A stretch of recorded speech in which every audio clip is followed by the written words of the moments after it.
I stopped taking creatine about, I think, 6 months ago now. It's definitely been quite some time. I feel like now I am ready to explain why and just what I learned from my experience while on creatine, because it definitely was good until it wasn't anymore for me. And my experience is mostly for women just because it ties into a lot of women's health. So I was on creatine for a total of, I think, like 1 year. And like I said, it was good until it just wasn't for me anymore. And I really did notice a difference with how my muscles looked and how I performed in the gym and also just my focus. I really did like creatine, and to this day I wish I could still take it. Just to give a little background information, I am someone that has struggled with painful periods since I started getting periods, to the point where I would go pale as a ghost. I would throw up, the cramps would be so intense. So that wasn't anything new to me. And I did get on birth control, I think at around 17 years old, because of my really painful periods. Like every month I was staying home from school because I just felt like crap. So the birth control helped until I just realized like I just don't want to be on birth control anymore. I think at the age of either 21 or 22, it was definitely in my early 20s. I was just like, I just want to see how I feel getting off birth control and like what my body does naturally. And my periods, surprisingly, after getting off birth control, were not as bad as they were before. They were very manageable, moderate cramp pain, nothing severe to where I was throwing up, passing out. So I was like, okay, cool. I don't need to take birth control anymore. Like my periods are fine and manageable. Until I started taking creatine at the age of 24. Like I mentioned, I took it for a year and then I ended in 2025. I kid you not, maybe like that first month that I started creatine is when I had my first bad period again, to where I was throwing up. I couldn't walk, like, not to mention my hips would just hurt so freaking bad. I would be out of commission the first like 2 to 3 days of my period and would not go anywhere. And it just never occurred to me that it could ever be the creatine, because it's the most researched supplement. And I had just never heard any stories of other women experiencing this. So I just thought in my head, like, oh no, like the painful periods are back. And I did go see my gynecologist when this started happening again to see what she would say.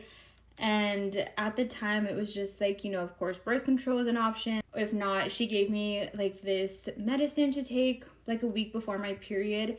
And also she gave me some like vitamin suggestions to take to help support. And none of it was helping or making any difference. So there I was going again another month with a terrible period, until I started doing my own research and just really thinking like, what could this be? And that is when I learned about endometriosis. While I have not been officially diagnosed with endo, because if you didn't know, you have to do it through surgery. There's no like ultrasound or anything like that. They have to cut you open and look inside. And I was just like, I didn't want to do that, especially because I'm like, okay, let me try a couple of things and like really reevaluate like my lifestyle, what I'm eating and all of that, and see if that makes a difference. So first I went to TikTok and I just looked up endometriosis and creatine, or like painful periods and creatine, and sure enough there were a couple of stories of other women also like in their comment section explaining how they had to stop creatine because their cramps were so bad, or like they just felt terrible and they had endo, and it just like made those symptoms so much worse. I honestly did not expect to find a connection. I just thought, I'm just going down the list of things that I've done and added to my everyday life recently, and since creatine was one of them, I was like, let me just see what it says. And sure enough, I got a lot of clarification, and that is when I was like, oh my gosh, I think the creatine is causing my painful periods, because it wasn't until I started taking it when I got them back. So I was like, okay, I have these women's experiences firsthand, and I also have mine, of course. So I went to Google and did another search and just asked, is creatine safe if you have endo? And this is what it will say. It says it's not recommended to take creatine if you have endo because it can promote new growth and cause inflammation.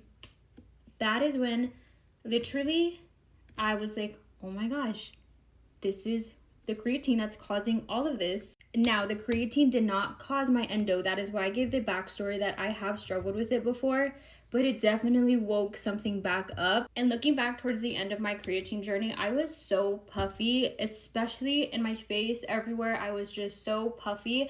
And that is also why I first of all stopped bulking, because I was like, I'm so unhappy with how I'm looking. And I am also positive I was inflamed. My skin was breaking out like crazy. My periods were so painful.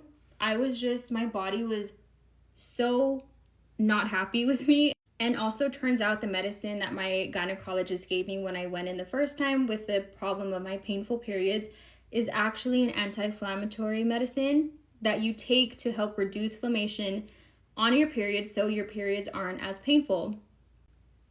So yeah, girl, I was inflamed.